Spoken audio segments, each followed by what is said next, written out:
In this quick video, we will show you how to easily connect your mobile device to Panthera Cloud via QR code. Download the Panthera app to your tablet or smartphone from your device's App Store.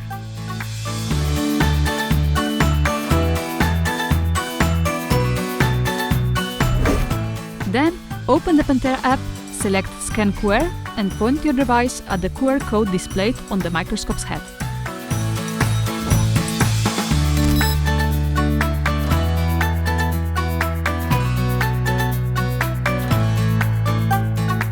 Done! You are now directly connected to the Panthera Cloud microscope, ready to view, capture, edit and share microscope images seamlessly.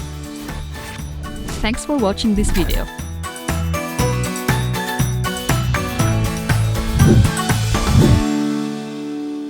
Yeah.